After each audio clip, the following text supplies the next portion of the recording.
All right. Idioms.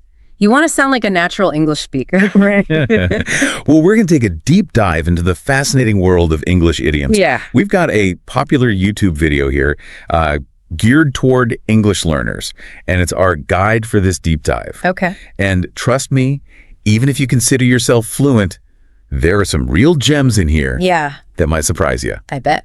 We're talking about those colorful expressions that can really make your English pop. Yeah. Like, spill the beans, or saying something is a piece of cake. Ready? Let's go. It's really amazing how idioms can add so much color and personality to language. Right. They go beyond the literal meaning of words, and they tap into like a shared cultural understanding. Yeah. Okay, so this video kicks off with everyday idioms, the kind you hear in casual conversations. Yeah. Let's start with break the ice. I mean, it's such a common phrase. Right. But have you ever thought about why we use it? Well, what's fascinating about break the ice is that it highlights that awkwardness. That we often feel at the start of social interactions. Oh, totally. It's like, imagine a frozen lake. Okay. Solid, impenetrable, right. Yeah. Breaking the ice is about creating a cracksle pry. Yeah. An opening. Yeah. For connection. That's a really cool way to think about it. It's like that initial hesitation we feel when meeting someone new and breaking the ice. Is that way to find a way to connect, to get the conversation going? Exactly. It could be a simple question, a joke, a shared observation, anything that helps to just ease that tension and create a more relaxed atmosphere. Yeah, I like that. So the video gives a great example. The host told a joke to break the ice at the party. And that instantly makes everyone feel more comfortable. Totally. And then there's spill the beans. Oh, yeah. I feel like this one is all about the element of surprise, right? Absolutely. Yeah. Spill the beans implies that there's a secret. Yeah. Something juicy and exciting that someone is about to let slip. It's often used playfully, like, come on, spill the beans. What's the big news? Yes. Yeah. It's funny how it conjures up that image of beans scattering everywhere. Yeah. Like you just can't contain them once they're out. That's a great visual, right? Yeah. And the video reminds us that this idiom, yeah, it's usually used in lighthearted situations. Okay. Where the secret's reveal isn't really a big deal. Right. It's more about the anticipation. Yeah. And the playful exchange. Playful exchange, yeah. Yeah. Okay, now, under the weather always sounded so poetic to me. It's like you're describing a gloomy day, not your own health. Right. Well, it's a great example of how idioms use metaphors to convey meaning. Yeah. So instead of bluntly saying, I'm sick, under the weather, uses that imagery of weather to suggest a feeling of being down or unwell. Okay.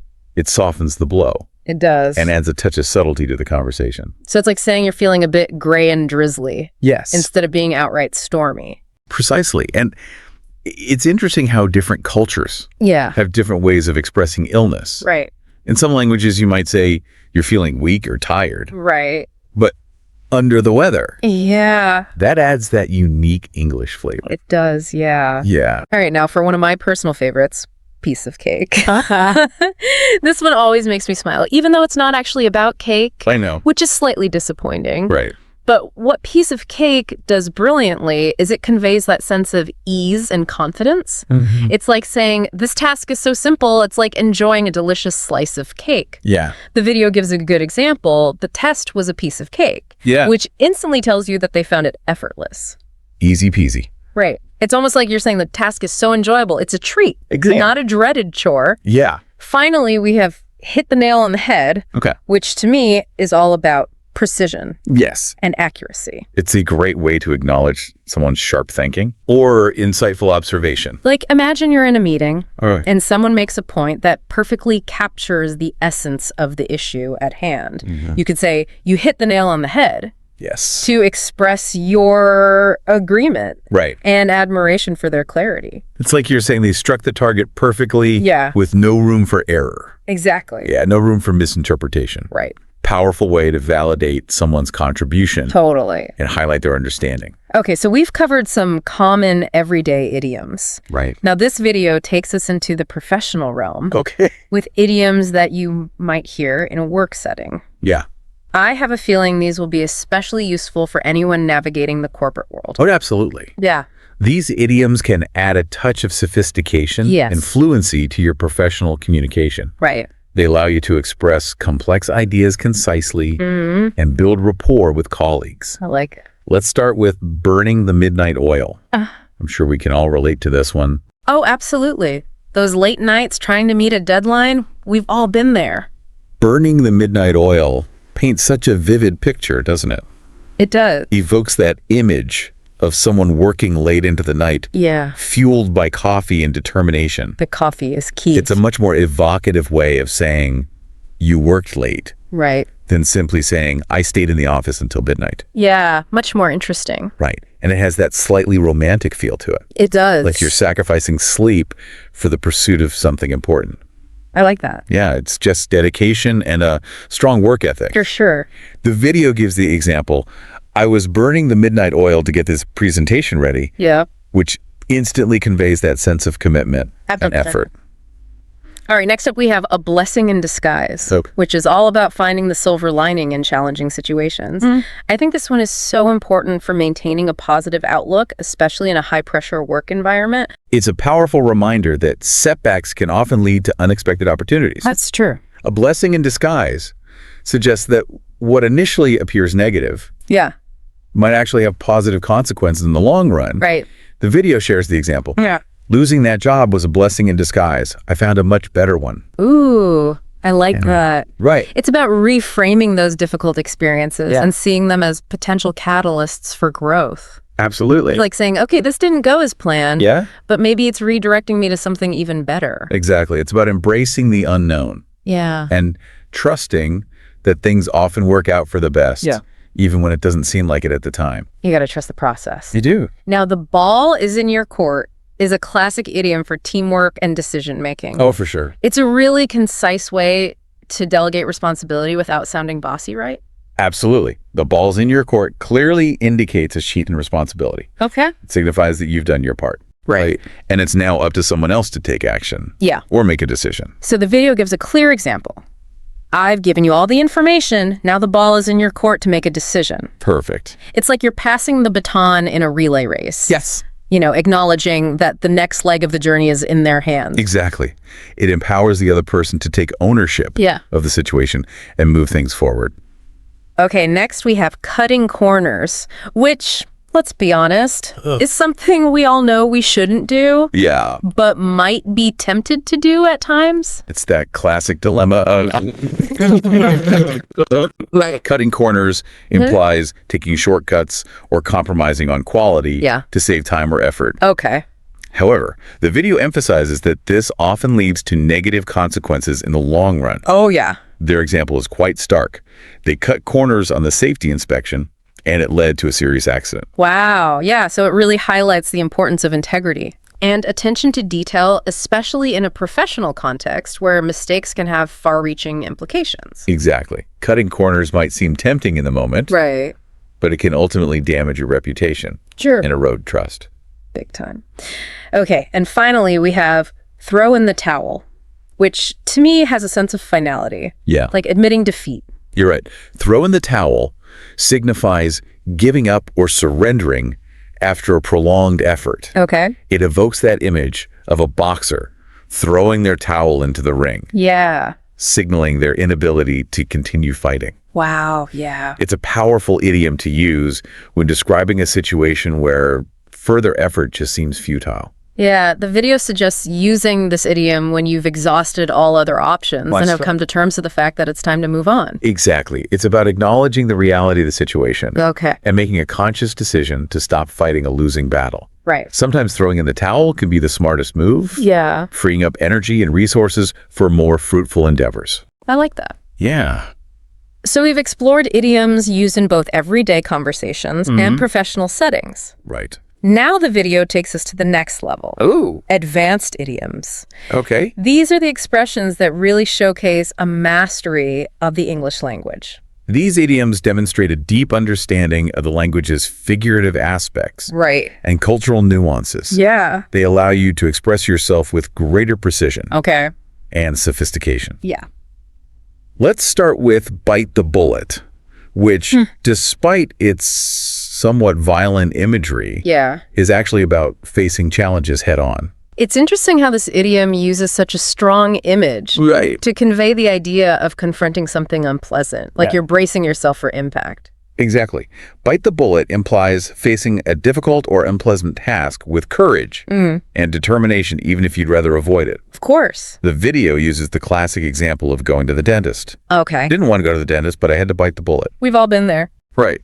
Sometimes you just have to grit your teeth and get it over with. Exactly. Yeah. It's about accepting the inevitable and taking action, even if it's uncomfortable. Right. On the same page is another essential idiom, especially when you're talking about teamwork and communication. Oh, yeah. I feel like this one's all about alignment and shared understanding. Absolutely. On the same page means being in agreement with someone. Yeah. Having that shared understanding of a situation, a plan, or goal. The video highlights the importance of ensuring that everyone is on the same page before starting a project to avoid any confusion or conflict later on. Yeah, it's like making sure everyone is reading from the same script, so to speak, so that the performance runs smoothly. Exactly. Yeah. It's about establishing that shared vision. Right. And working collaboratively toward a common goal. Okay, now let the cat out of the bag. Oh. That sounds like a playful idiom. It does. But it can also have some unintended consequences, right? For let the cat out of the bag means to accidentally reveal a secret. Yeah. It's often used in situations where the secret's reveal is unintentional. Right. And perhaps even humorous. Oh, okay. The video gives the example of someone accidentally mentioning a surprise party. Oh, no. To the person being surprised. Oops. It's like that moment of realization when you know you've said something you shouldn't have. Yeah. And now the secret's out in the open. Exactly. Yeah. The cat is out of the bag and there's no putting it back in. Nope. Okay, it's not. Rocket science is one of those idioms I find myself using all the time. Right. Probably because I'm not very good at rocket science. It was a classic way to emphasize that something is not complicated. Right. Or difficult to understand. Yeah. It's a way of demystifying a concept and making it seem more approachable. Yeah, I like that. The video gives the example of learning to ride a bike. Learning to ride a bike is not rocket science. It just takes practice. That's true. It's like saying, hey, this is actually pretty straightforward. Don't overthink it. Exactly. It's about simplifying things. Yeah. And encouraging people to not be intimidated by something that might seem complex at first glance. Right. And finally, we have go the extra mile, which is all about exceeding expectations. Yes. And putting in that extra effort. I think this one is especially relevant in today's competitive world where standing out from the crowd is so important. Go the extra mile signifies going above and beyond what's required to achieve something or help someone. It demonstrates a strong work ethic dedication and a willingness to exceed expectations. For sure. The video gives the example of a customer service representative who stays late to resolve a client's issue. Right. It's that level of commitment that really makes an impact. Exactly. It's about going that extra step to ensure customer satisfaction, deliver exceptional results, or simply make someone's day. Right. You know? Wow. This video has been packed with so many great idioms. I know, right? It's like we've unlocked a treasure chest of expressions that can make anyone sound more fluent and confident in English. But remember, the key is to use them thoughtfully and appropriately. Right. The video makes a good point about avoiding overusing idioms. Right. It's like adding spices to a dish. Okay. A little goes a long way. Exactly. Too much can be overwhelming. The goal is to enhance your communication. Right. Not to sound like you're trying too hard to impress. And it warns against some common mistakes like mixing idioms. Oh, yeah. Or using them in the wrong context. Like trying to fit a square peg into a round hole. Imagine saying something like, let's hit the beans and get this meeting started. Or I was feeling under the cake after that long flight. Wow, right. Those just don't work. It's important to understand the nuances of each idiom and use them with precision. Yeah. Practice makes perfect. It does. The more you use these idioms in your daily conversations and writing, the more natural they will become. Absolutely. So there you have it, a deep dive into the vibrant world of English idioms. We went from everyday expressions to those sophisticated phrases. That demonstrated true mastery of the language. Remember, idioms are more than just words. They are. They're glimpses into culture history and the art of communication. Embrace their nuances. Yes. Use them wisely, and most importantly, have fun with them. Happy learning. Okay, so ever get totally tongue-tied trying to like haggle, snag a deal on a souvenir? Or like even just asking for a different size in a store without just sounding like a robot. Yeah. We've all been there. Oh, yeah, totally. Today, we are going to deep dive into a YouTube script that is all about conquering shopping. Ooh. In English, no matter what level you're at. I love this. So cool. Yeah. What's really cool about this script is it breaks it down based on how comfortable you are with English. I like that. It's like levels. It's like leveling up in a video game. Yes. Like a language learning game. I love that. Exactly. Yeah. So we've got scenarios for everything from snagging a deal at a local market to politely asking for a receipt at the grocery store. Okay. But first, like, you got to know the terms. Of course. Yeah. Right. You have to. So let's say you're at a bustling market. You see an amazing scarf. Oh. Like, you're the customer.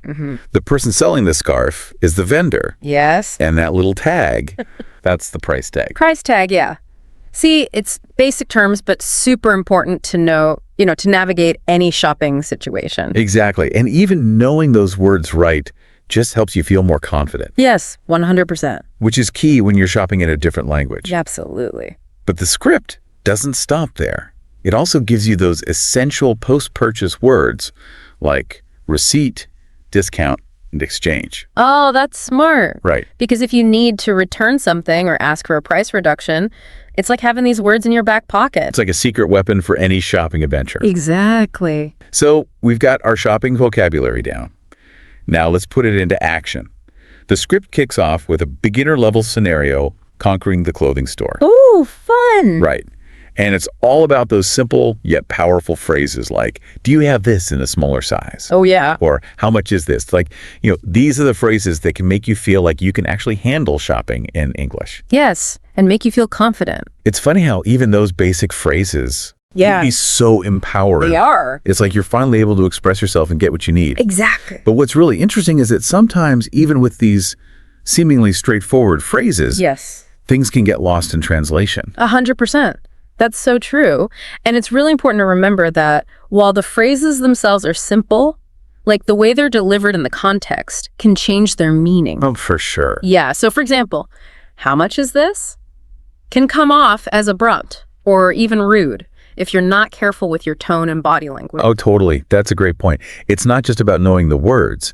It's about using them in a way that's appropriate for the situation and the culture. Exactly. So even at the beginner level, there are these subtle nuances that can really trip you up. Yes. And the script actually touches on that a bit. I love that. Okay, so as you progress to the intermediate level, the script introduces phrases that require a deeper understanding of grammar and cultural context. Okay. Let's take the grocery run scenario. Okay, it has phrases for asking about quantities like, how much are these apples? And I'll take 2 pounds, please. That's so useful. Right. Because figuring out quantities can be tricky, especially with different measurement systems. Yeah, for sure. And just the various ways we buy things, like produce and stuff.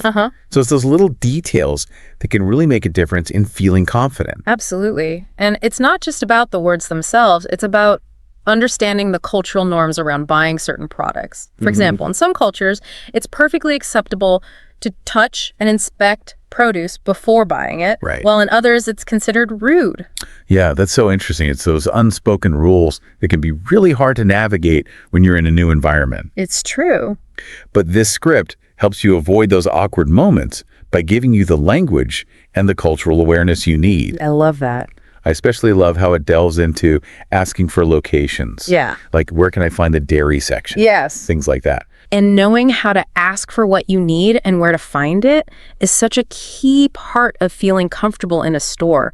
It gives you a sense of control and independence. For sure. And as you get more comfortable with the language and the cultural context, you can start to level up your shopping game even further. Which brings us to the advanced level, the art of bargaining. Woo! Bargaining. Right. This is where things get really interesting because it's such a culturally dependent skill. In some cultures, it's expected and even enjoyed, Yeah. while in others, it can be considered offensive. Oh, yeah. It really depends. It's almost like a dance, figuring out how to navigate those unspoken rules and expectations. Yeah. And the script does a great job of highlighting those cultural nuances, which can be super helpful for learners. It really is. Yeah. Absolutely. It provides those key phrases like, what's your best price for this? Or, can you give me a discount? But it also emphasizes the importance of being polite and respectful throughout the bargaining process. Yeah, it's about finding that sweet spot between being assertive and maintaining a positive relationship with the vendor. Yes, exactly. But it's not always easy, especially when you're dealing with language and cultural barriers. It's true. That's where the script's insights into cultural differences and negotiation tactics really come in handy.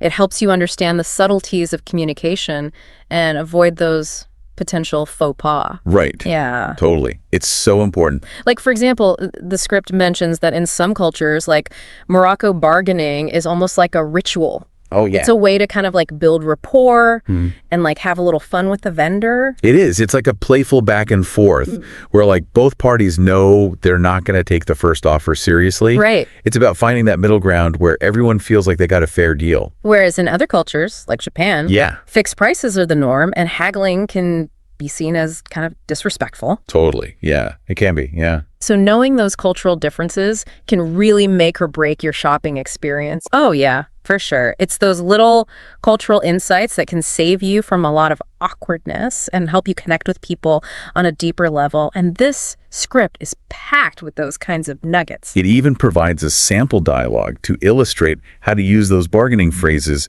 in a real-life situation. It's like having a cheat sheet for navigating those tricky negotiations. But even with all the right phrases and cultural know-how, the script acknowledges that we're all human. Of course. And mistakes happen. Mistakes happen all the time. Oh, yeah, absolutely. Even the most experienced shoppers have those oops moments. The script highlights a few common mistakes to help you avoid those pitfalls. Like forgetting to ask about the return policy. Oh, yes. Which can be a real headache if you need to exchange or return something later on. Oh, for sure. Especially if there's a language barrier involved. It's always best to clarify those details up front, even if it feels a bit awkward. Better to be safe than sorry, right? Totally. Yeah.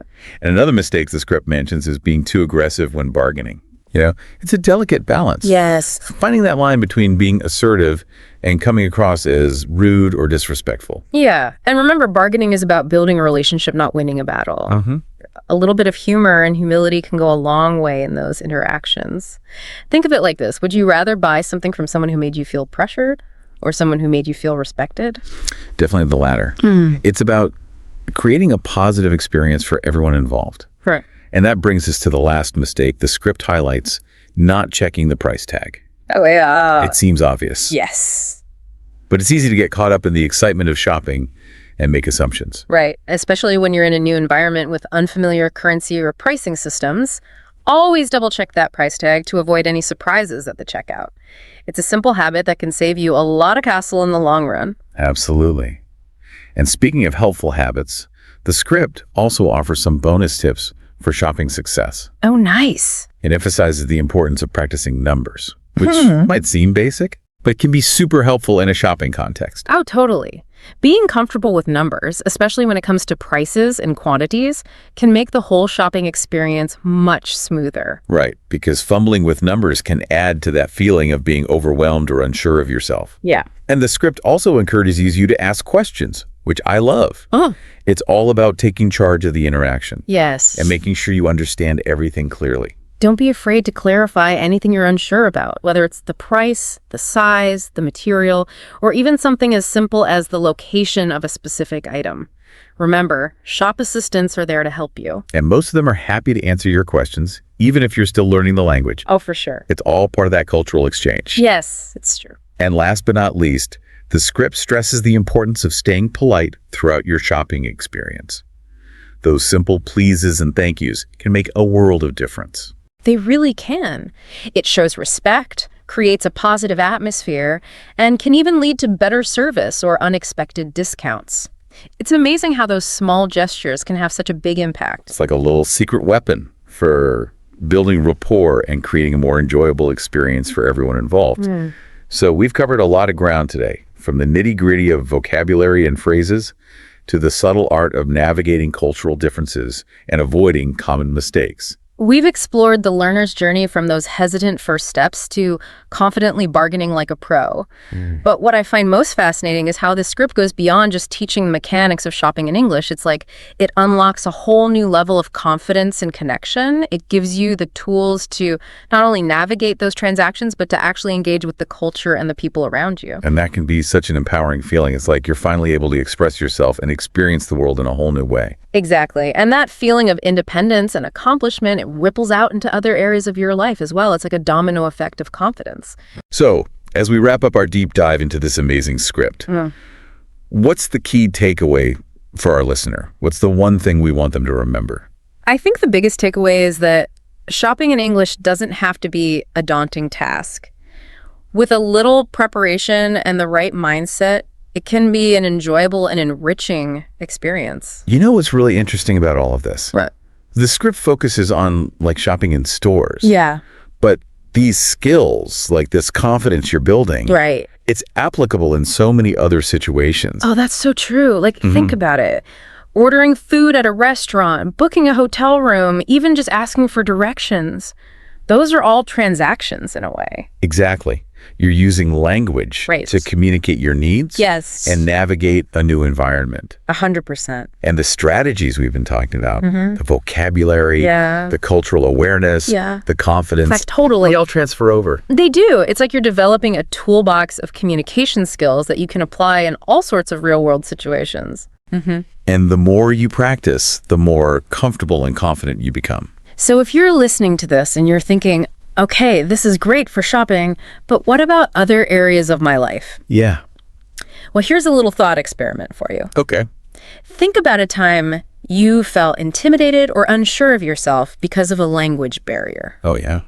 Maybe it was like trying to order something specific at a cafe or asking for help at a train station. Yes, totally. Now imagine approaching that same situation Okay. with the same level of confidence and preparation Yeah. that you would bring to a shopping trip. Right. You've got your key phrases, you're aware of the cultural context, Yeah. and you're ready to engage in a friendly and respectful way. Totally. What would that feel like? Right. How would that change the interaction? I think it would change it dramatically. I bet you'd be surprised by how much smoother and more enjoyable the whole experience could be. It's all about shifting your perspective and realizing that language learning isn't just about memorizing words and grammar rules.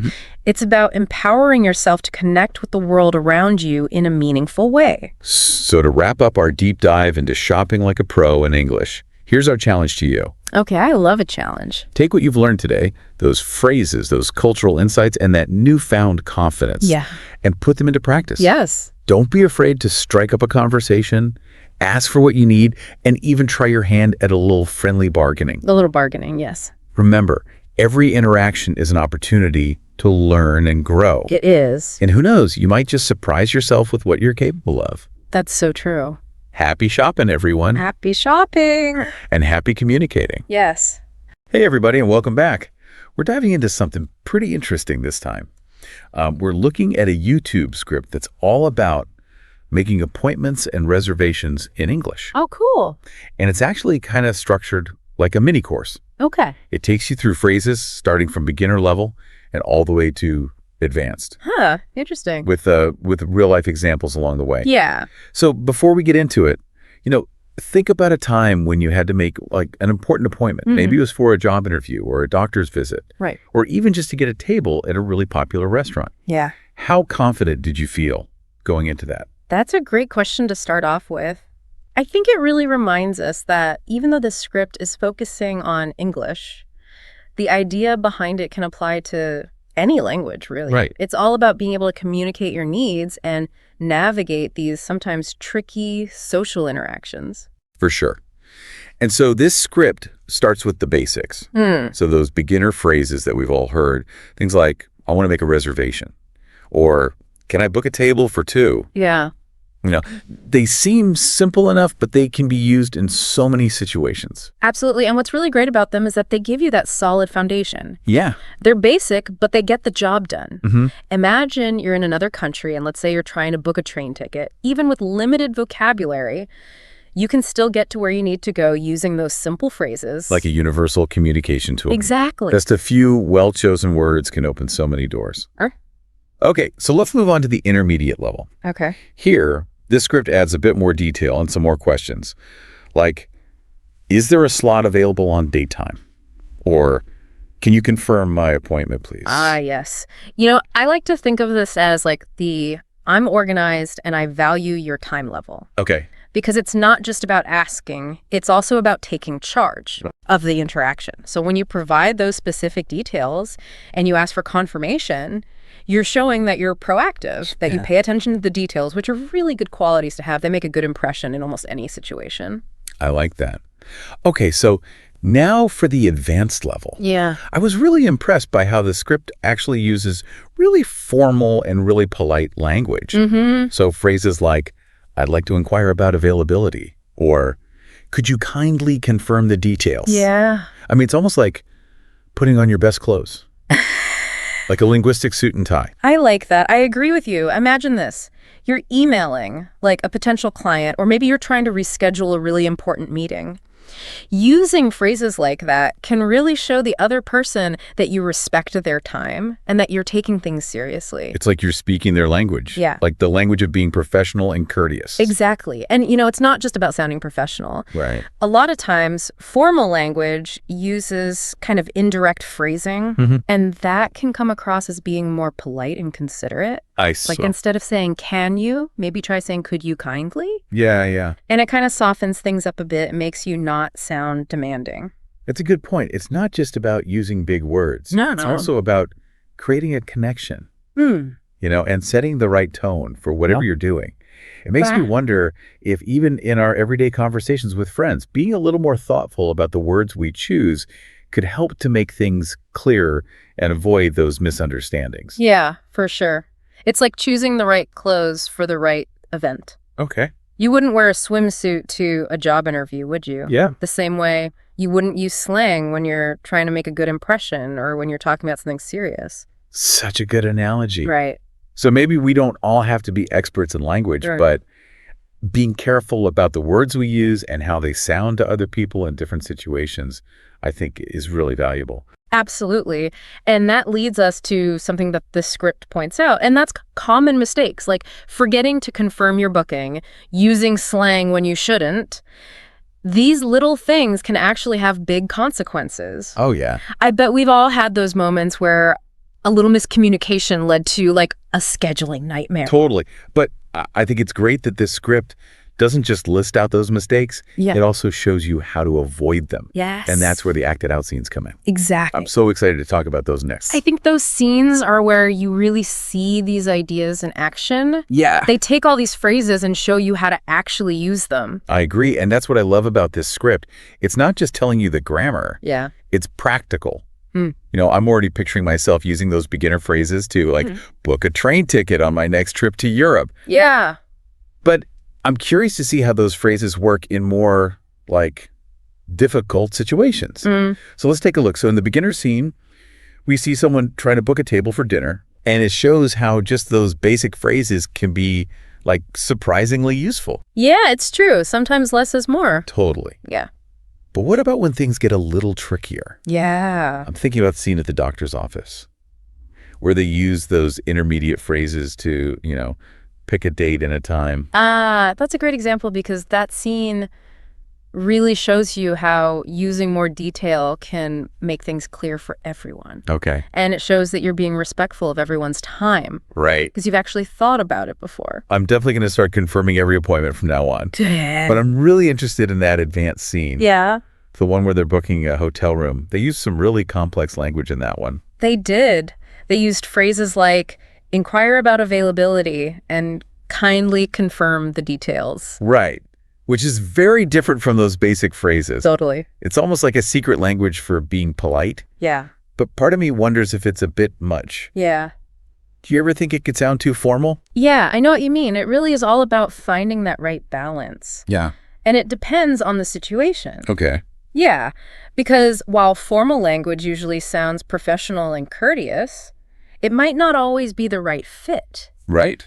Like, if you're hanging out with a close friend, you wouldn't use super formal language because it might make things feel weird. So it's like a dress code, like you were saying before. Exactly. Like sometimes it's business casual and sometimes it's black tie. Exactly. That's what makes these scenes so helpful, because they show you how these phrases would actually be used. Yeah. And they help you understand those unspoken parts of communication, too. It's interesting. We've been talking a lot about the words themselves. Yeah. But we haven't really talked about the other stuff that those scenes show. What do you mean? Like how your tone of voice can change things, or your facial expressions, or even body language. Right. All of that plays a huge role in how people see your message. Absolutely. And even small changes in your tone or body language can change how people understand what you're saying. It makes you realize that communication is like a back and forth. You're always sending and receiving signals. Yeah. Even when you're focusing on what you're saying, you have to pay attention to how the other person is reacting. Yeah. And change your approach. It's like dancing. Oh, okay. You have to know what your partner's doing and where they're going next. Okay. I'm adding become a better communication dancer to my list of things to learn. Uh-huh. But really, I think this whole deep dive has been about how important it is to be flexible in how you communicate. Absolutely. It's not about memorizing a bunch of rules. It's about knowing how to choose the right way to speak, depending on the situation. This script gives you a framework for making those appointments and reservations, but you can actually use these ideas in a lot of different situations. Okay. Think about it. If you're negotiating your salary, or if you're trying to sell a business idea, or even if you're having a tough conversation with someone you care about, Right. those ideas of being clear, being confident, and knowing who you're talking to are always important. So it's like you have all these communication tools and you're learning how to use them. Exactly. And remember that practice makes perfect. The more we use these ideas, the easier it will become. It's not just about learning a few phrases. Yeah. It's about becoming a better communicator overall. Yes. I remember this one time when I totally messed up an important meeting because I forgot to double check the time and date. Let's just say I learned my lesson. Oh, I can relate to that. I once sent an email to a potential client, and I used this emoji that I thought was friendly, but it ended up looking unprofessional. It happens. But I think those mistakes show us how important it is to think carefully about how we communicate. Yeah. Even when it seems like something simple, a small mistake can really mess things up. Right. So always double check those details and be aware of who you're talking to. Yeah. Is there anything else that really stood out to you from those scenes before we move on? You know, I think one thing that really jumped out at me was how those scenes showed you how important it is to pay attention to the other person. Oh, interesting. It's not just about saying your lines. Yeah. It's also about watching their body language. Okay. Like, are they in a hurry? Or do they seem confused? Are they being formal or informal? It's true. You have to constantly be reading the room and changing how you talk. Right. It's like a dance where you're always sending and receiving signals. I like that. And even when you're trying to get your point across, you still have to be aware of how the other person is feeling and adjust accordingly. Exactly. It really is like dancing. You have to pay attention to your partner and try to guess what they're going to do next. Okay, so I'm putting become a better communication dancer on my to-do list. Uh-huh.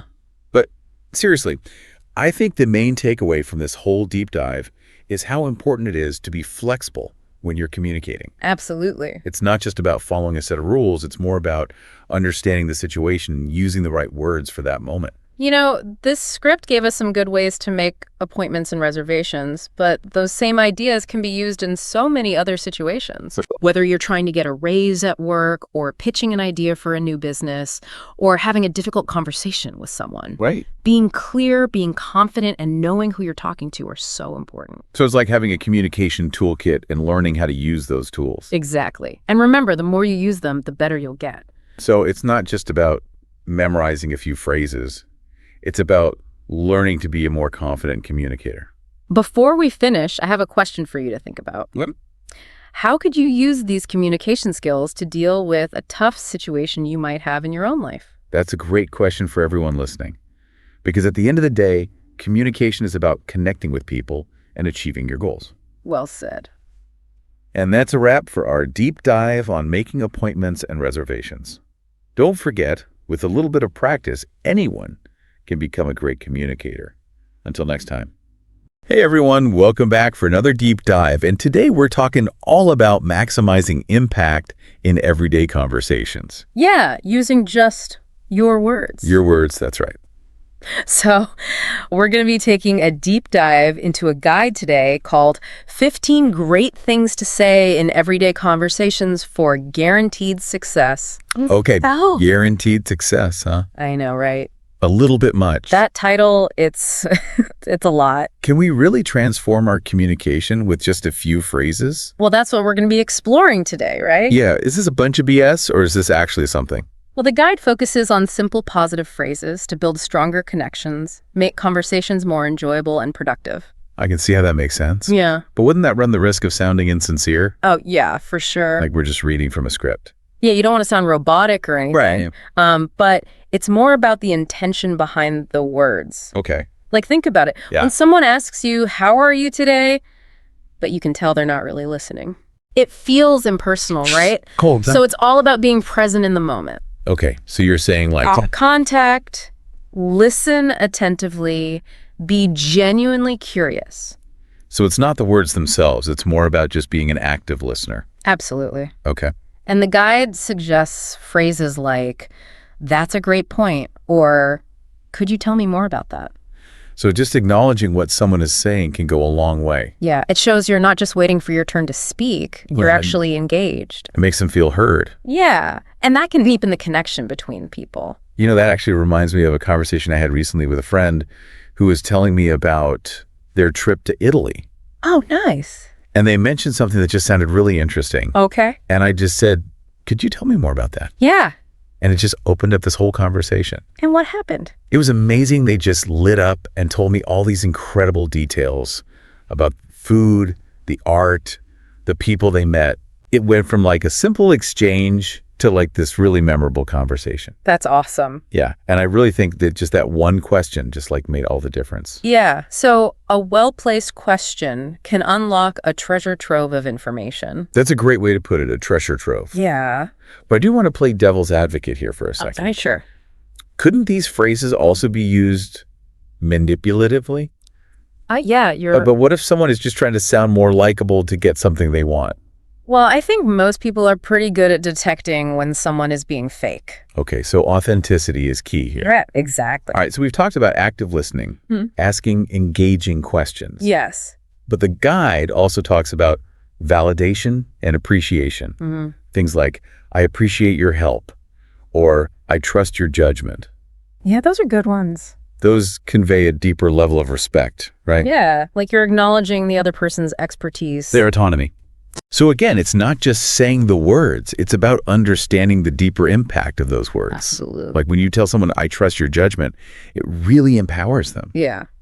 Have you ever been in a situation where someone said that to you? Oh yeah, for sure. What happened? I remember when I was trying to choose between two job offers. Oh, wow, yeah. And one of my mentors said those exact words to me, and it really gave me the confidence to make a decision. So simple words can have a profound impact. Totally. But do you ever find it awkward to use these phrases? Oh yeah, all the time. Yeah. And that's where I think practice comes in. Absolutely. It's not about becoming a robot. No. It's about incorporating these phrases into our natural communication style. Right. And I think that's what makes this so fascinating. We're not just learning a set of magic words. Right. We're actually exploring human interaction. Okay, so we've talked about active listening, Yeah. asking engaging questions, expressing validation and appreciation. Seems like we're building a foundation for better conversations. They are. Now, as we move forward, we're going to be getting into empathy and support. And I'm curious to hear if any of these ideas resonate with you so far. Yeah, me too. Have you had any experiences where a simple phrase made a difference in a conversation? You know, that's a great question. And I'm sure our listeners have some stories to share as well, but we'll have to save that for later. So we talked about active listening, asking insightful questions, and expressing validation. But I'm curious about offering empathy and support. Yeah, for sure. And the guide highlights phrases like, I completely understand. That must have been difficult. And I'm proud of you. You know, I can see how those phrases can be really helpful, but I'm also wary of saying, I completely understand. Yeah. When I don't fully grasp what someone is going through. Yeah, I totally get it. It almost feels presumptuous. It's about acknowledging their feelings, even if you can't relate to their specific situation. Okay, so it's more about validating their emotions than claiming to have walked in their shoes. Exactly. I think sometimes we're so afraid of saying the wrong thing that we end up saying nothing at all. Yeah, and silence can sometimes be interpreted as indifference. Right. Even a simple phrase like, I'm here for you, can be incredibly powerful. You know, that phrase reminds me of a time when I was going through a really tough breakup, and a friend of mine just sat with me and listened patiently. Oh, wow. And at one point she just said, I'm here for you. And how did that make you feel? You know, it was so simple, but it meant the world to me. It's a reminder that you're not alone in your struggles. Exactly. Well, you know what's interesting is that empathy actually has a neurological basis.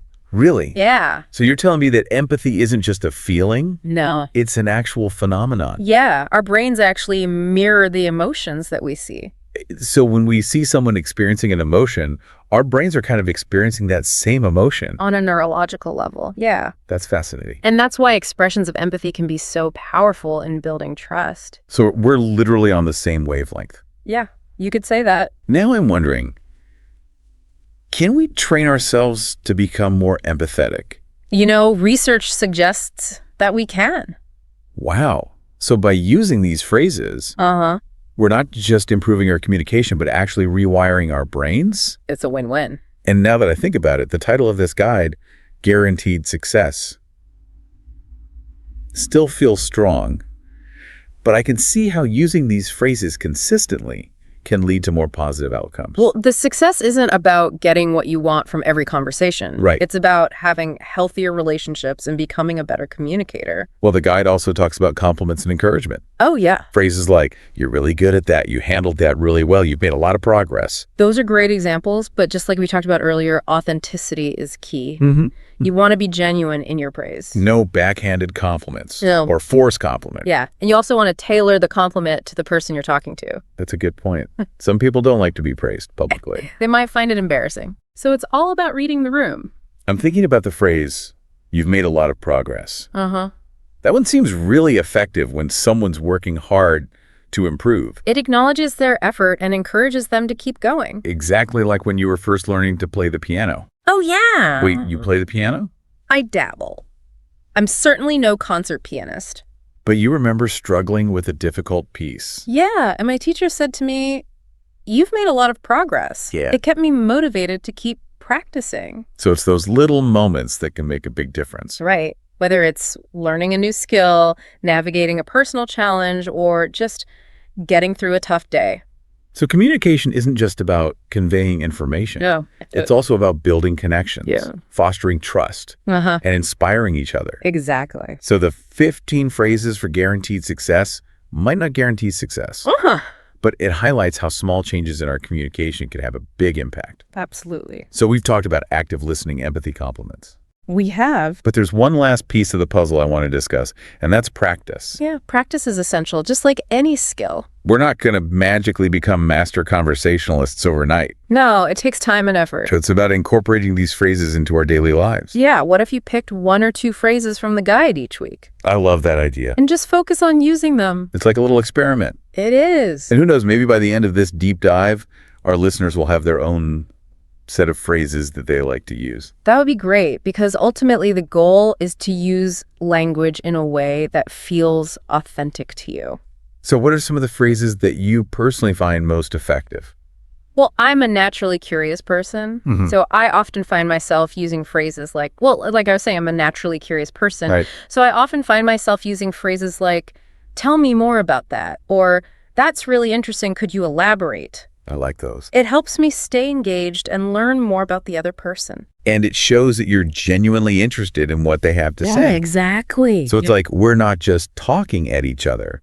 We're actually have a dialogue. We're building that connection. I love it. And I think that's what makes communication so fascinating. It's complex. It's this dance between listening, speaking, understanding, and responding. It's more than just words. It's about creating a space where both people feel comfortable and respected.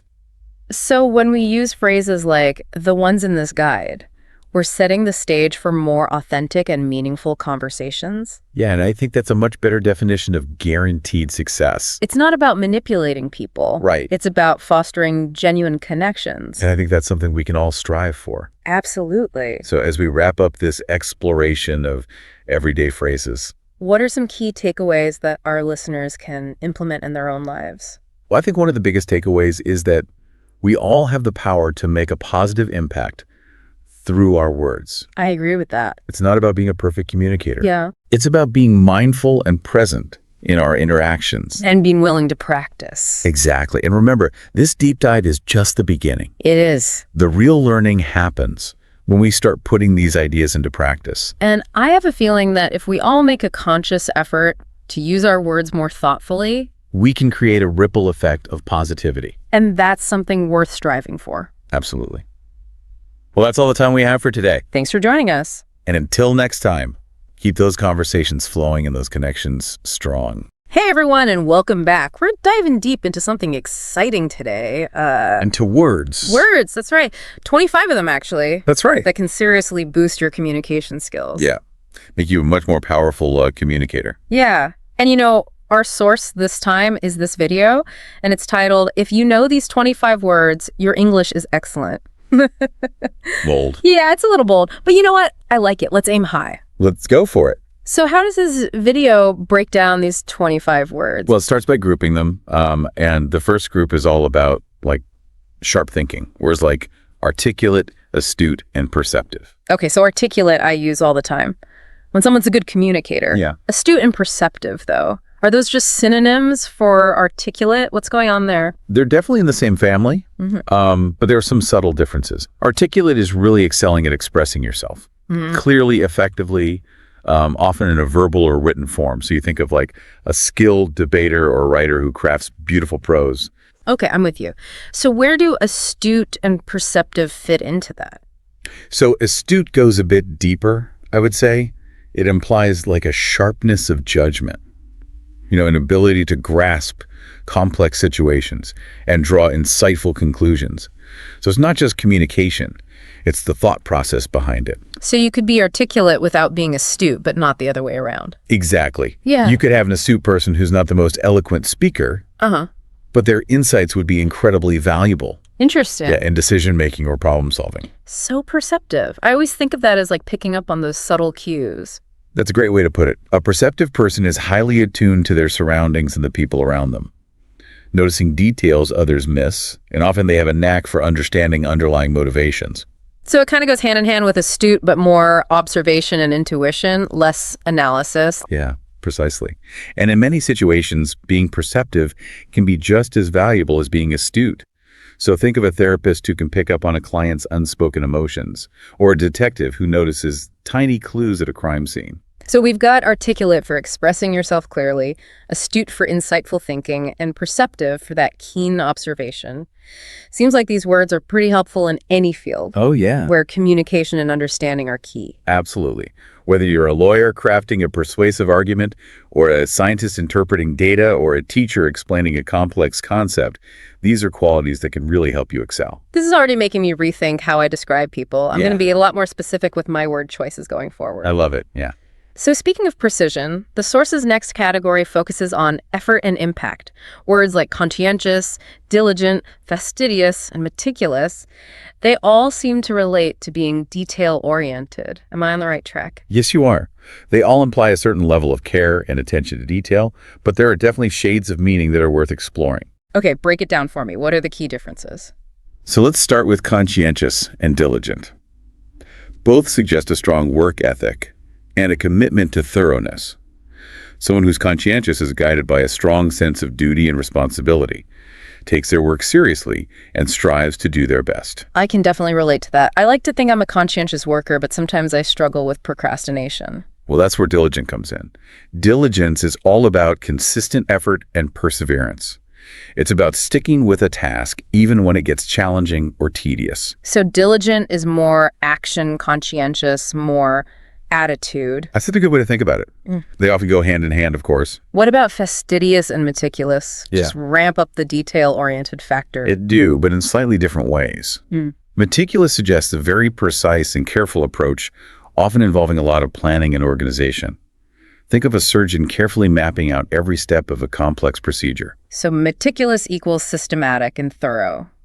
Fastidious, though, the source gives the example of being fastidious about cleanliness. Yeah. It seems like it goes beyond just being tidy. You're right. Fastidious suggests a level of attention to detail that borders on perfectionism. often implies a strong dislike of anything messy, imperfect, or out of place. So a fastidious person might be meticulous in their work, but they might also be very particular about their appearance, their home, even their hobbies. It's like an all-encompassing attention to detail. Exactly. Now, the important thing to remember is that these words aren't inherently good or bad. Oh, interesting. Being meticulous can be a great asset in certain professions, but it can also lead to procrastination or analysis paralysis if taken to an extreme. Right. It's all about finding that balance and understanding the context. Right, and that's what makes this deep dive so interesting. It's not just about learning definitions, it's about understanding the nuances of language and how we can use these words effectively to express ourselves. So to recap, we have conscientious for a strong sense of duty, diligent for consistent effort, meticulous for systematic thoroughness, and fastidious for a near-obsessive level of attention to detail. I'm realizing how much power lies in choosing the right word.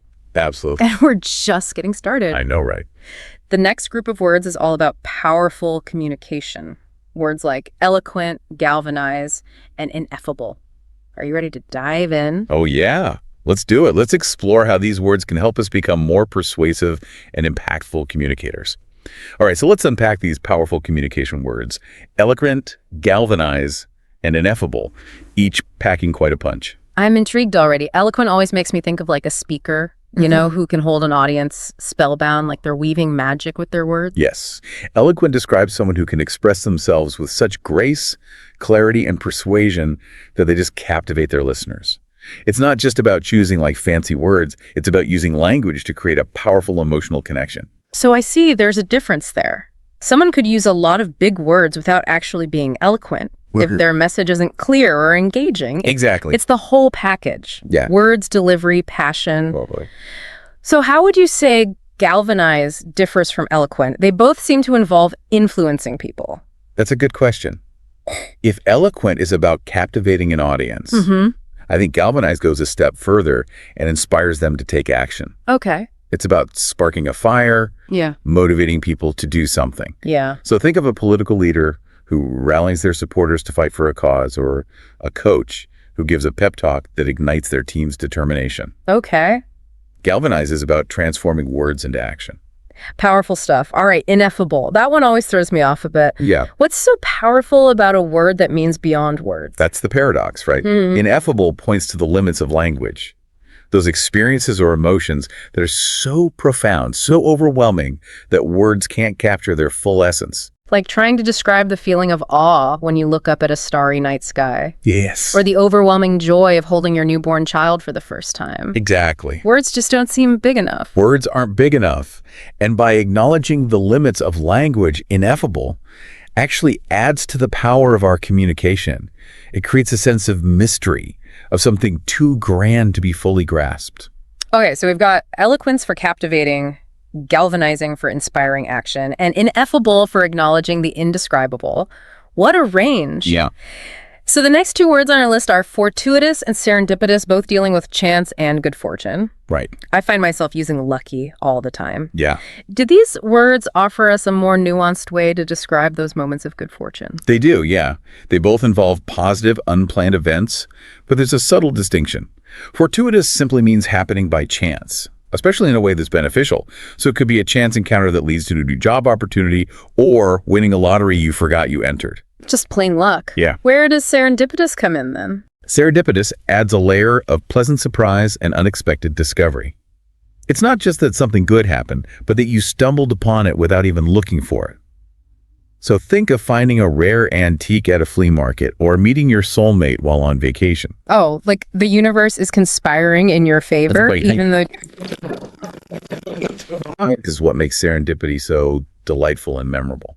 This makes me think of when I was browsing in a used bookstore and I stumbled upon a first edition of my favorite author's book. I wasn't even looking for it. Perfect example. Felt like fate. So tenacious and resilient. Right.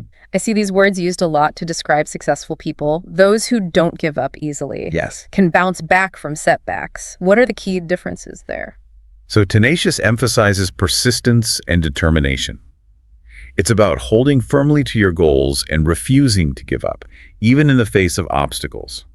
Think of an athlete who trains relentlessly to overcome an injury, or an entrepreneur who faces rejection after rejection, but never gives up on their dream. That never say die spirit, right? Inner drive that keeps people going when others might give up. Exactly. Now, resilient is about the ability to bounce back from adversity. Okay. It's about adaptability and flexibility, being able to bend without breaking. Think of someone who loses their job, but quickly picks themselves up, learns new skills, and finds a new path. So tenacious is pushing forward despite challenges, while resilient is adapting to change and bouncing back from setbacks. Exactly. And both qualities are essential for navigating the ups and downs of life. You know, I'm realizing that some of these words, like tenacious and resilient, aren't just descriptive, they're aspirational. Yes. They represent qualities that we can cultivate in ourselves. That's a great observation. Learning these words isn't just about expanding our vocabulary, it's about expanding our understanding of human potential and striving to embody these qualities in our own lives. All right, we've covered a lot of ground. I know, right? We still have a few more words to explore, though. What's next on our list? Well, we've talked a lot about communication and personal qualities. Let's shift gears a bit and focus on words that describe different aspects of experience and knowledge. Sounds good to me. So what kind of words are we looking at now?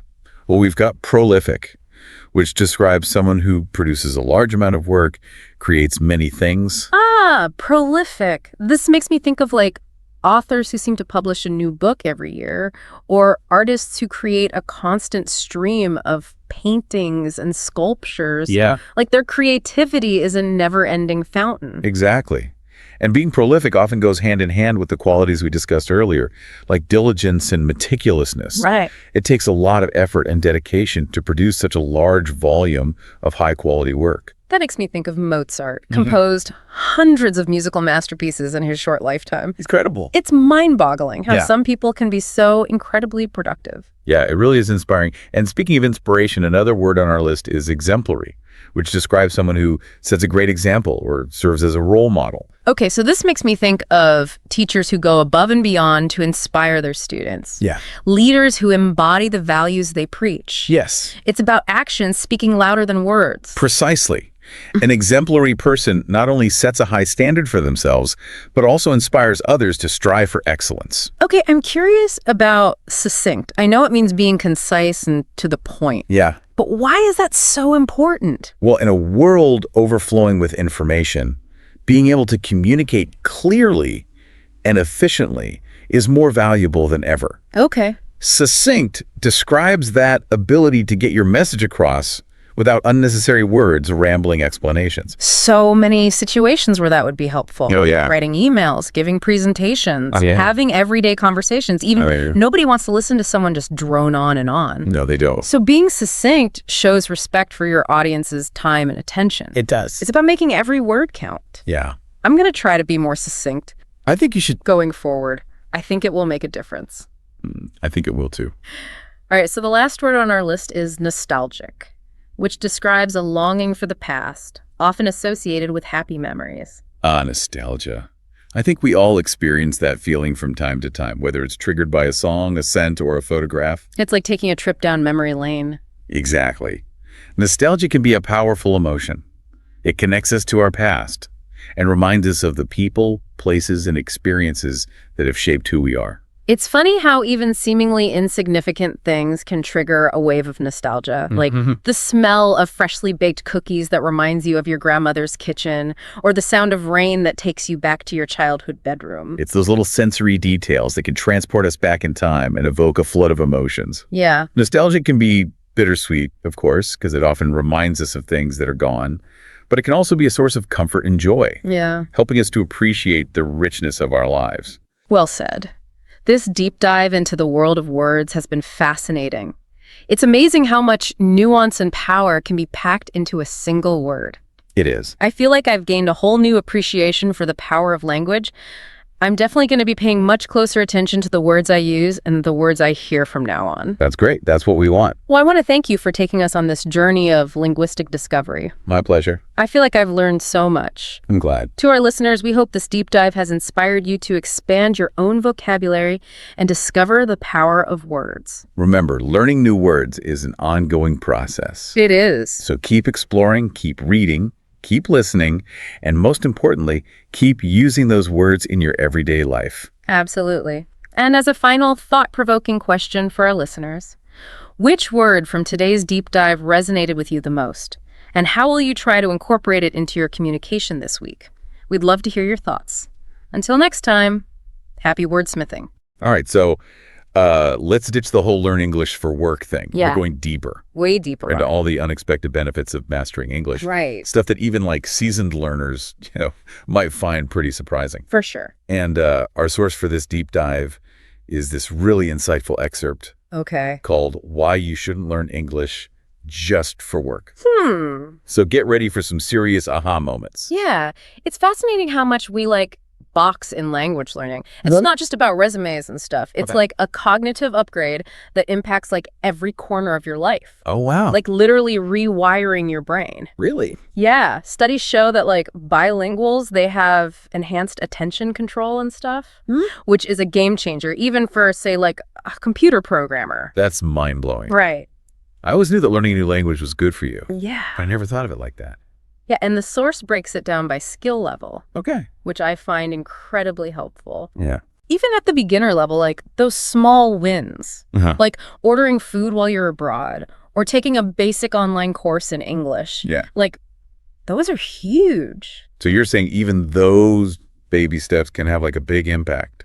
Absolutely. Wow. Think about it. You're not just memorizing phrases. Right. You're engaging with the world more directly. That's true. What stands out to you about that early stage of learning? Well, I think it's that feeling of independence. Yes. Suddenly you're not relying on someone else to translate everything for you. You know you're in control. You are. It's easy to forget that when you're struggling with verb conjugations. Exactly. And the source highlights how as you hit that intermediate level, things really open up. You can dive into global online communities. Right. Understand your favorite English language shows without subtitles. Oh, it's yeah. a whole new level of connection. Okay. I'm starting to see how this goes way beyond just the typical career advice. Right. You're not just learning English.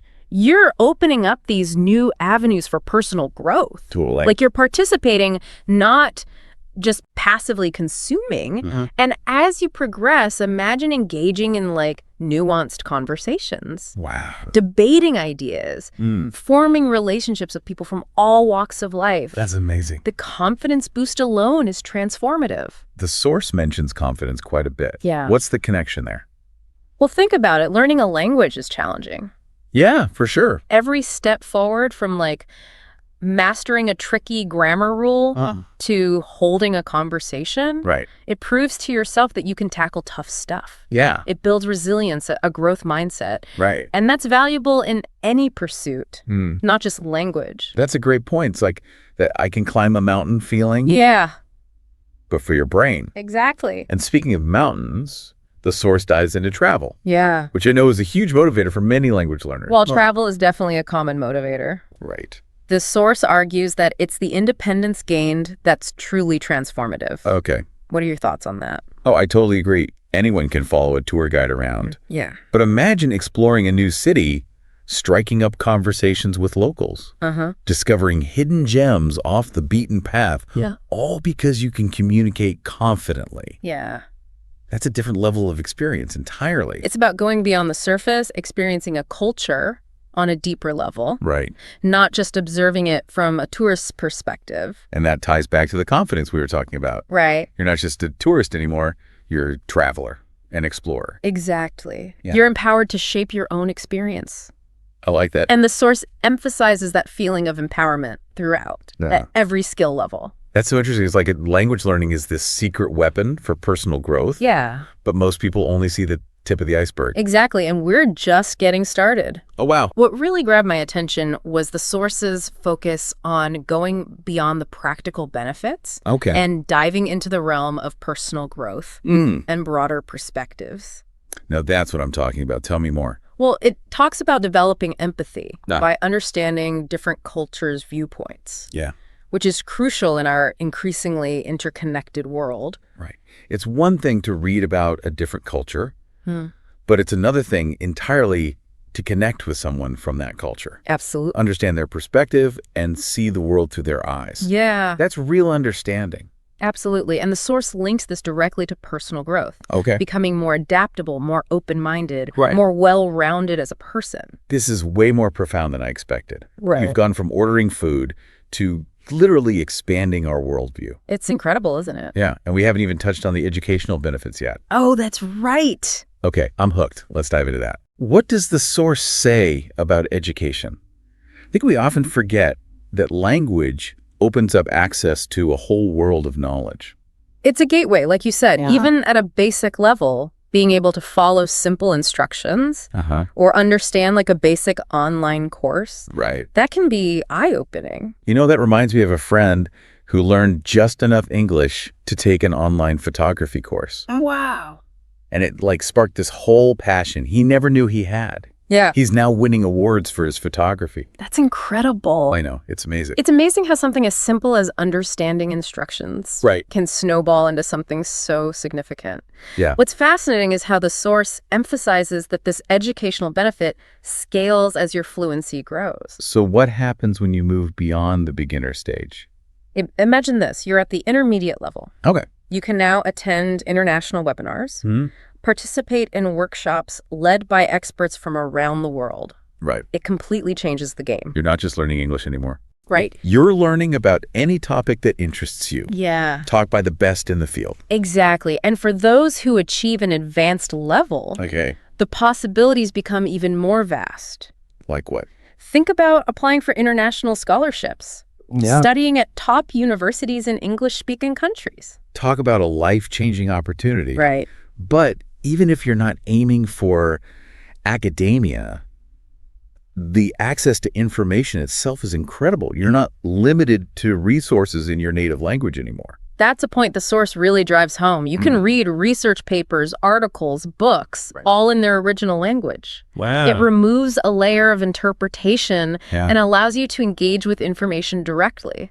It's like getting a backstage pass to the world of knowledge. Exactly. So we've covered communication, confidence, travel, personal growth, education. Yeah. What else is there? There's one more point I want to highlight. Okay. And it's something that really resonated with me. The source discusses how learning English can help you become a more informed and engaged global citizen. Okay, now that's a powerful statement. Right. Tell me more. Think about it.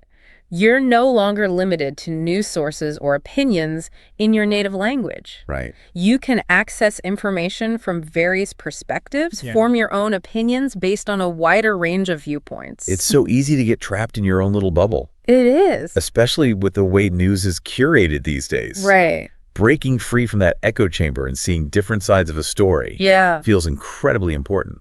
That's precisely what the source is getting at. It's about developing critical thinking skills, Right. discerning fact from fiction, Uh-huh. and understanding the complexities of global issues. So I'm seeing now how all of these benefits connect. Yeah. It starts with basic communication, then builds confidence, opens doors to travel and education, Right. broadens perspectives, and ultimately empowers you to engage with the world on a whole new level. That's the beautiful journey this excerpt takes us on. Yeah. It dismantles the limited view of language learning as just a career tool Right. and reveals its potential to transform our lives from the inside out. This has been a real eye-opener. Hasn't it? I'm starting to think of fluency in English less like a skill to acquire and more like a key to unlocking a whole new version of myself. And to think we're just scratching the surface here. Wow. There's so much more to uncover.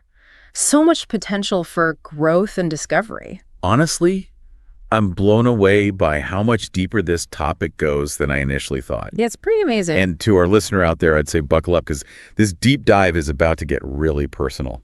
Okay, so we've covered like a ton of ground here, but yeah. what does it all really mean? You know, for you, our listener, Right. What's the big takeaway here? Well, the key takeaway for me is this: don't limit your thinking about learning English. It's not just a box to check on your resume or a tool for like navigating tourist traps. It's a catalyst for like personal transformation, wouldn't you say? Absolutely. It's about expanding your world, Yeah. both literally and figuratively, pushing beyond your comfort zone and embracing new possibilities. And the best part is it's never too late to start. Never. No matter where you are in life, what your current skill level is, Right. there's always something new to learn and discover. Exactly. Every step forward, no matter how small, is a step towards a richer, more fulfilling life. This excerpt really hammered home the point that learning English is an investment in yourself. Yeah. An investment in your future. An investment that pays dividends in ways you might never have imagined. Okay, I have to ask. Yeah. If fluency in English could unlock one door in your life right now, which would you choose and why? That's a great question. I think for me, it would be the ability to delve deeper into different cultures through their literature and films. Wow. To experience those stories in their original language. Right. Without any filters or translations. Right. Wow, that's beautiful. And it speaks to the heart of what we've been discussing today. Yeah. This idea of connecting with the world on a deeper level. It's about understanding, appreciating, and embracing the richness and diversity of human experience. Well said. I feel like we've really cracked open this topic and uncovered so many hidden gems. We have. I know. And this is just the beginning. Right. I encourage you, our listener, to keep exploring, keep learning, keep pushing those boundaries. There's a whole world of knowledge, experiences, and connections out there waiting to be discovered. So go forth and learn, my friends. Yes. Embrace the journey and see where it takes you. Until next time. Hey everyone, welcome back. You know how we love to take those deep dives into all sorts of interesting topics to improve your English. That's right. Well, this time, we're all about boosting your vocabulary. Yeah, we found this awesome guide all about advanced speaking tips in English. And we're zeroing in on adjectives today. Powerful adjectives, ones you can really use to make an impression. Exactly.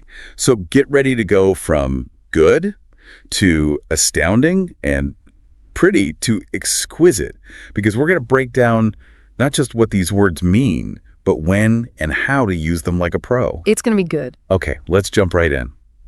The first word that caught my eye in this guide is astounding. And they define it as causing amazement, bewildering. But how is that different from just saying something is surprising? Well, think about it this way. Astounding has this sense of being completely blown away. Oh, I see. Like you're just speechless. Right, like if you saw the Northern Lights for the first time, or, like a massive waterfall. Exactly. Astounding has this root that goes back to the idea of being stunned or dazed. Wow, that's a much stronger image than just surprised. Absolutely. It really amps up the level of amazement. Okay, I'm sold. Astounding it is. So what about exquisite? The guide says it means extremely beautiful and delicate. This one is all about refinement. Refinement? Yeah. Think about something that's not just beautiful, but like carefully crafted. Ah, okay. With incredible attention to detail. So like a handmade, intricate piece of jewelry. Exactly. Or a perfectly prepared gourmet meal, maybe. Yeah, you're right. Those are both definitely exquisite. Okay, next up we have pivotal. The guide says it means of crucial importance in relation to the development or success of something else. I always think of a hinge when I hear pivotal. A hinge. Yeah, like on a door. It's small, but the whole door swings on it, right? That's true. Same with a pivotal moment. Okay, so it's like that one decision or event that changes everything. Exactly, like a historical turning point. Got it. Okay, how about ingenious? And that's a fun word. I know, right? It makes me think of some kind of brilliant inventor. Well, yeah, it implies cleverness, resourcefulness, originality. So it's not just being smart, it's like coming up with creative solutions to problems. Exactly. Like, remember when we talked about that guy who built a working airplane out of bamboo? Oh, yeah. That was amazing. Totally ingenious, right? Okay, let's see. What do we have next? Ooh, profound. This one's deep. Yeah, deeper than just deep, I think. Definitely. It's about having a deep and lasting effect on you. So like reading a book that totally changes your perspective on life. Exactly. Or having a conversation that makes you rethink everything you thought you knew. I have had a few of those. All right, diligent. I feel like I don't hear this word enough these days. It's a good one, though. It really emphasizes steady, earnest, and energetic effort. So more than just working hard, it's about being dedicated and thorough. Definitely. Hey, Putting in the time and effort to get things done right. I can appreciate that. Okay, last but not least, we have resourceful. I think this one is super important, especially today. I agree. What do you think makes someone truly resourceful? Well, they're able to think on their feet and find clever ways to solve problems, even when things get tough. And probably not afraid to try something new. Absolutely. They can adapt to different situations and use whatever they have at their disposal to make things work. Like that one friend we all have who can fix anything with duct tape and a paperclip. Exactly. That's amazing. Well, we covered a lot of ground today, didn't we? So to wrap things up, what's the one thing you really want our listeners to take away from this deep dive into powerful adjectives? I think the biggest thing is to just be more aware of the words you're using. I like that. Because the right words can have such a powerful impact. They really can. Not just on how you express yourself. But also how people perceive you. Exactly. So for all our listeners out there, I have a challenge for you. Ooh, I love a challenge. Pick just one of these awesome adjectives we talked about today and try using it in a conversation sometime this week. Yes. And just notice how it feels, how it changes things. I bet you'll be surprised. Absolutely. And hey, maybe you'll even inspire someone else to up their vocabulary game. Spreading the word power. That's what we're all about. All right, everyone. Until next time, keep learning, keep practicing, and keep those conversations flowing. Bye, everyone. See you later. Ever get the feeling that like everyday language is hiding secret stories? Well, buckle up, because in this deep dive, we're going to uncover the surprising origins of some of your favorite English idioms. Okay. You know, those sayings that color our conversations, like spill the beans. What's fascinating is that these phrases aren't just quirks of language, you know? Right. They're like little time capsules offering glimpses into history and culture. Ooh, I like that. Time capsules. And even human psychology. All right, so let's crack open a few of these time capsules. Yeah. And what better place to start than with a phrase you might use at, say, a painfully awkward networking event? Oh, I've been there. What's the real story behind breaking the ice? So imagine you're a ship captain, like centuries ago. Okay. It's the dead of winter, your route is frozen solid, and the only way forward is to literally, smash through the ice. Oh, wow. That act of carving a path through a frozen barrier, that's the original breaking the ice. Wow, so every time I try to strike up a conversation with a stranger, I'm basically a fearless icebreaker captain battling the Arctic? You got it. I like that. That's a much cooler way to think about small talk. But how did we go from ships to social situations? Well, it's a fascinating example of how physical actions can morph into metaphors for social dynamics that need to create a pathway, overcome an obstacle. It applies whether you're sailing a ship or navigating a room full of strangers. Okay, this next one always makes me cringe a bit. Oh. And I have a feeling I know why. Bite the bullet. Okay. Tell me, is it as gruesome as it sounds? You have no idea. Well, before the days of anesthesia, battlefield surgeons had to get creative with pain management. yeah, I bet. And often that meant giving their patients something to bite down on during these agonizing procedures. Oh, gosh. A piece of leather, a stick, or, yes, even a bullet. Ouch, talk about a tough situation. It makes you realize just how much we take modern medicine for granted. But how did something so brutal become a saying for facing difficult situations? I think it speaks to that incredible human capacity for resilience. Yeah. For pushing through pain and adversity. Whether you are a soldier enduring a battlefield surgery or you're facing a tough conversation today, it's about summoning that inner strength, that grit to get through something unpleasant. Makes you think about the expression grin and bear it in a whole new light. Right? Totally. Speaking of secrets, what about letting the cat out of the bag? Okay. Is this one as straightforward as it seems, or is there a sneaky feline backstory? Oh, there's definitely a cat. Okay. And there's some trickery involved. Imagine yourself in a bustling medieval marketplace. I'm there. You're bartering for a piglet, a valuable livestock animal. Right. But some unscrupulous sellers would try to pull a fast one, swapping the pig for a less valuable cat hidden in a bag. Oh. So letting the cat out of the bag exposed their deception. Poor kitty. But it does paint a rather vivid picture. And now it means accidentally revealing a secret, like spoiling a surprise party. Precisely. Right. It highlights our fascination with secrets, the power they hold, and the consequences when they're unexpectedly revealed. Yeah. And it makes you wonder what other secrets are lurking in plain sight, just waiting to be uncovered. So true. Okay, this next one hits close to home, especially after a recent trip to the electronics store. Cost an arm and a leg. Oof, I feel that. Please tell me this wasn't literal. Okay. Did people actually barter with body parts? Not quite, thankfully. But it does tie back to the idea of value and status. Okay. So back in the day, having your portrait painted was a major status symbol. It was. Oh, yeah. But some artists charged a premium if they had to include the subject's limbs. Apparently, showcasing those fancy sleeves was a costly affair. Wait, really? So vanity was literally priced by the body part back then. I guess some things never change. But why did limbs become the go-to for expressing outrageous expense? It's a powerful image, isn't it? Yeah. It speaks to that human tendency to place a high value on certain things, even if that value seems irrational, and reminds us that what we consider expensive is often relative.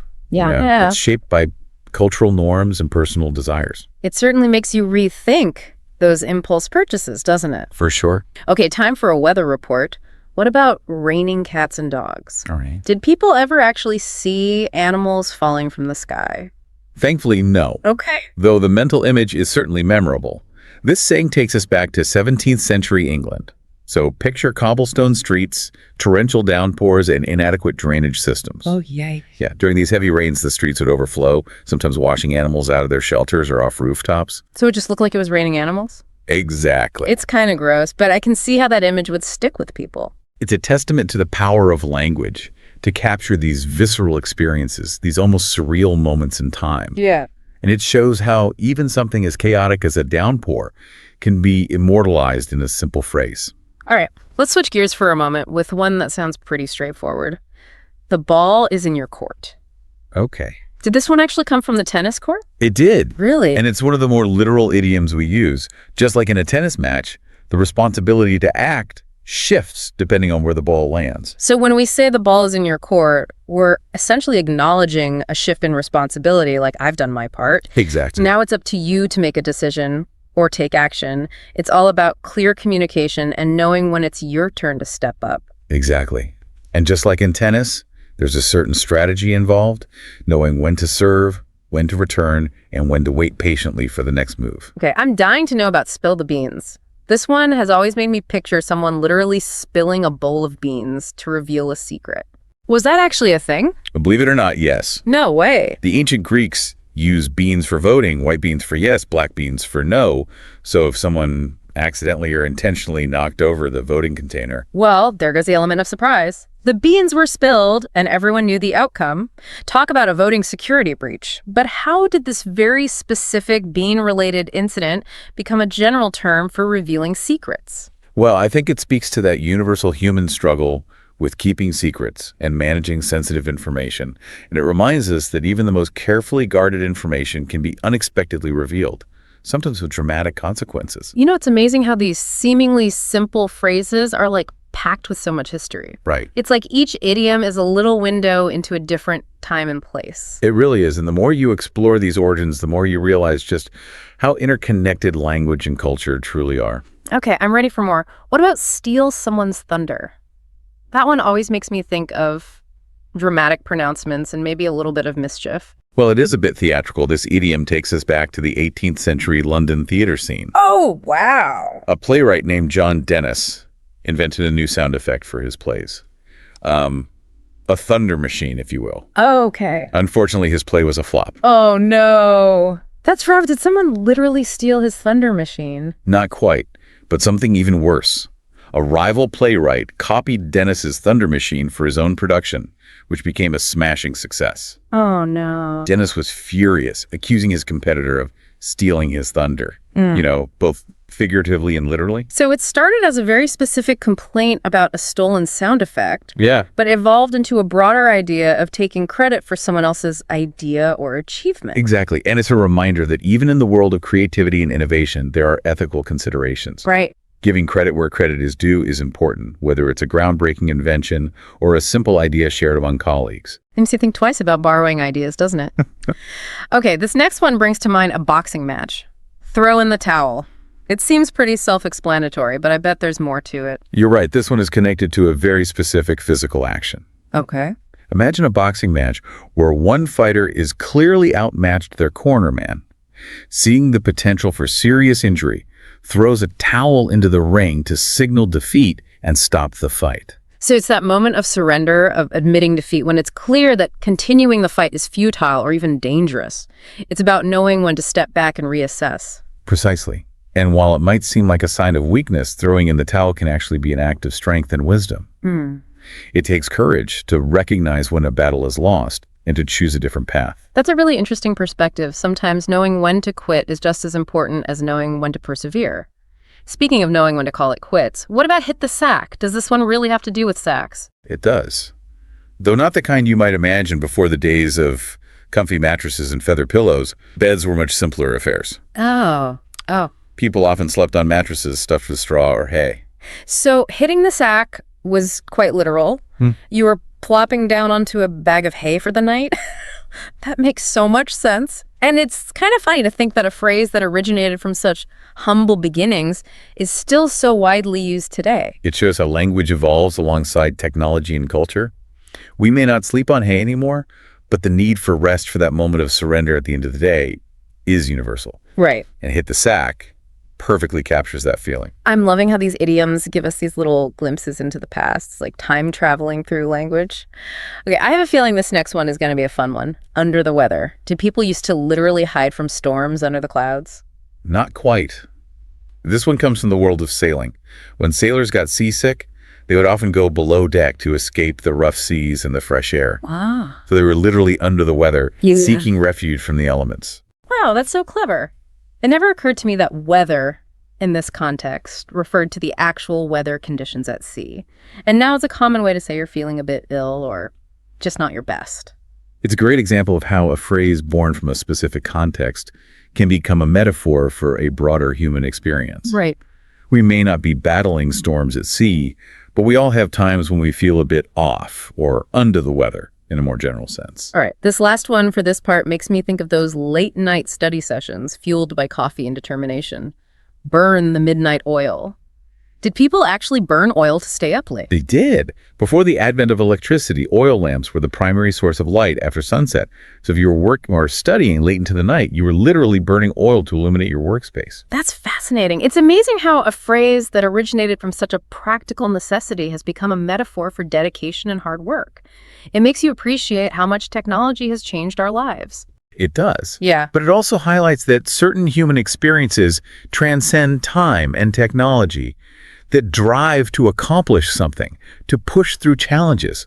Whether you're burning the midnight oil by lamplight or laptop screen, it's a testament to human ambition and resilience.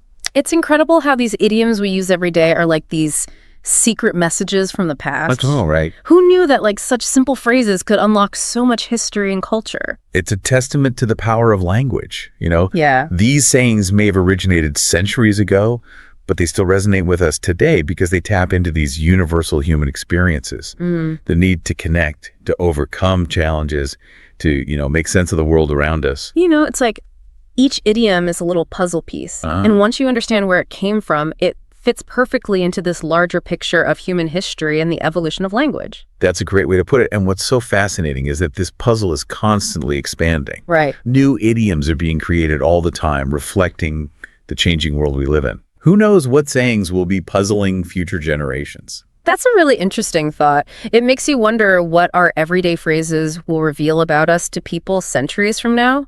But for now, I feel like we've only scratched the surface of the idioms we use. Yeah. There are so many more out there, each with its own unique story waiting to be uncovered. There are indeed, and that's the beauty of it. You can keep exploring, keep digging deeper into the language you use every day. You might be surprised by what you find. So to all you listeners out there, we challenge you to start paying closer attention to the idioms you use. Don't just take them at face value. Yeah. Do a little research, ask questions, and see what hidden treasures you can unearth. And remember, language is a living thing. It's constantly evolving, adapting to new technologies and cultural shifts. So keep your ears open for new sayings, new ways of expressing ourselves. Right. Who knows, you might even coin the next spill the beans or bite the bullet. That's a great point. Well, we've had a fantastic time exploring the origins of these quirky and fascinating idioms. We hope you've enjoyed this deep dive as much as we have, and that you've come away with a newfound appreciation for the power and depth of everyday language. Until next time, keep those brains buzzing and those tongues twisting. Have you ever stopped and thought, what it'd be like if you could just walk up to a tree and have a conversation with it? Really, what kind of stories do you think they'd tell us? Oh, wow. That's really something to think about, isn't it? Trees. Some of them have been around for hundreds of years. They've seen so much. Yeah, exactly. And that's what's so cool about this English lesson we're diving into. It's only 20 minutes long, but it really gets you thinking about talking trees. It uses all this vocabulary and tells stories, and even has you do a little role playing. And what's really neat is how it uses that imagination thing to help you learn the language. Like maybe if we start picturing trees talking, we might start understanding what they're already trying to tell us, you know? It's kind of like how some cultures already see trees, right? Like I was reading about the ancient Celts and their tree gods, or the Japanese and how they do forest bathing. It's all about like connecting with nature on a deep level. Yeah, absolutely. It's like we're tapping into something we all have inside us, that desire to understand the natural world around us. So, okay, this lesson has a story in it called A Conversation with an Oak Tree. And the author uses some really awesome words to describe this tree, you know, like majestic oak, centuries old, roots stretching deep. Like you can practically see this tree. It's true. Those words really make a difference. Like they're not just describing the tree, they're making you feel something about it, right? Yeah. You get a sense of how wise and how old this oak tree is. Yeah, I noticed that too. It's like they want us to see this tree as something more than just a tree, like maybe a wise old being or something. Exactly. And that idea really comes through in the story itself. So the oak tree starts sharing memories, like how it took care of a family of birds and provided shade to tired travelers and watched kids playing in its branches. It's like this beautiful picture of how the tree is connected to everything around it. It really gets you thinking about all the things a tree must see in its lifetime. Yeah. I mean, they're just always there watching everything go by. It reminds us that trees aren't just background scenery. They're a really important part of the whole ecosystem. And the oak tree in the story, it actually has a message for the person who's listening. It talks about how important it is to be gentle and caring and to live in harmony with nature. It's a powerful message, especially these days when protecting the environment is so crucial. It's like if we try to see things from the tree's point of view, maybe we'll start to get how important that balance is. Totally. So this lesson also goes into vocabulary, and there are some really cool words in there, like canopy, whisper, murmur, thrive. I mean, they all paint this amazing picture of the forest. Those words are carefully chosen, you know, like take canopy, for instance. It's not just about the top of the forest, it's also about the feeling of shelter it provides, how everything is connected up there. It's like they're trying to make us feel like we're right there in the forest with the tree, you know? Exactly. And when you learn those words, you start to appreciate nature in a whole new way. It's funny how learning new words can do that. Yeah. Language has a lot of power, doesn't it? It shapes how we see the world. So this lesson, it goes on to show these sample dialogues where people are actually talking to trees and asking them for advice. That's a really clever way to get people practicing the language and thinking creatively. Like when you imagine talking to a tree, you have to think outside the box, you know? It's like we forget that nature can teach us so much if we just take the time to listen. And speaking of listening, the lesson also has this role-playing activity where you get to imagine your own conversation with a tree. Oh, that's a great idea. So it's like taking everything you've learned and putting it into action. And it makes you think, what would I even ask a tree? What kind of wisdom am I looking for? Right. Like what could a tree teach us about ourselves and how we live our lives? Exactly. It makes you really think about things from a different perspective. It's almost like, you know, that saying, if a tree falls in a forest and no one's around, does it make a sound? But like, what if they've been talking this whole time and we're just not hearing them? Wow. Yeah, that's a good question. You ever think about how long some trees have been around? I mean, they've been standing there watching everything happen. Oh, totally. I was just reading about this bristlecone pine. They call it Methuselah. And get this, it's almost 5,000 years old. That's like way before the pyramids were even built. That's insane. Imagine if it could talk, right? Think of all the stories it would have. It'd be like a walking history book. Well, speaking of history, this lesson actually talks about how trees can give us this unique perspective on time.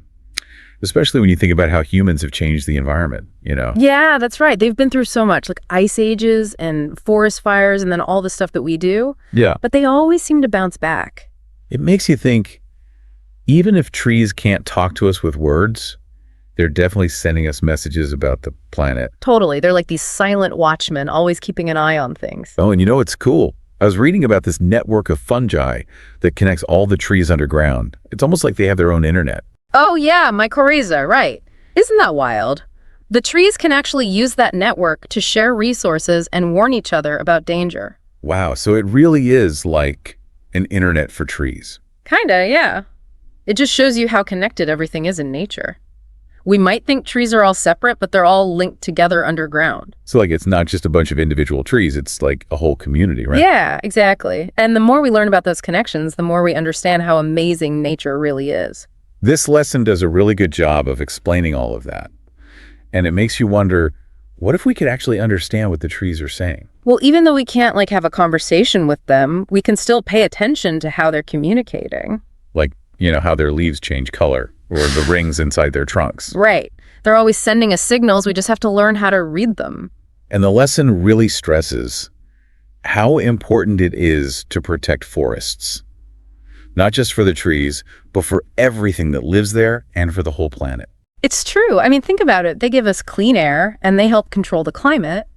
And don't forget all the animals that live in forests. Right. When you take care of trees, you're taking care of everything. I think this lesson does a really great job of explaining all of that in a way that's interesting and fun. It's not like a lecture or anything. It definitely makes you think.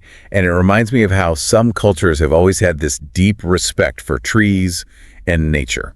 Yeah, a lot of cultures see trees as like sacred or spiritual. Like, how some Native American tribes would plant a tree when a baby was born? They saw it as a way of connecting that child to nature. It's a beautiful tradition. It shows that our connection with nature goes beyond just the physical stuff. It's about something deeper. Makes you wonder what they'd tell us if we could actually sit down and have a chat with them. I think it would be amazing. Like, imagine all they could teach us about resilience, about adapting to change, about how we're all connected. I've always been kind of fascinated by those giant trees like the redwoods and sequoias. They live for like hundreds, even thousands of years. They must have seen so much. Yeah, I know what you mean. They've seen civilizations come and go. They've survived all kinds of natural disasters. They've seen the world change in ways we can't even imagine. It really makes you think about your own place in the world, doesn't it? It does. We're just a small part of something much bigger. So, like, going back to this English lesson we've been talking about, what do you think is the biggest thing listeners should take away from it? I think the biggest thing is that it gets you to see trees differently. Not just as like these big plants, but as living beings with their own stories to tell. It's like that saying, the best time to plant a tree was 20 years ago. The second best time is now. That's a good one. It's never too late to start appreciating trees and learning from them. Even if we can't actually talk to trees, we can still learn how to take better care of them. Exactly. And we can appreciate how important they are for the whole planet. So to wrap things up, I think this deep dive has really shown us that there's so much more to trees than meets the eye. Yeah, it's like opening up a whole new world. And maybe if we listen closely enough, we'll start to hear what the trees have been trying to tell us all along. Who knows? Maybe they've got all the answers. Well, that's all the time we have for this deep dive. Thanks for joining us, and we'll see you next time.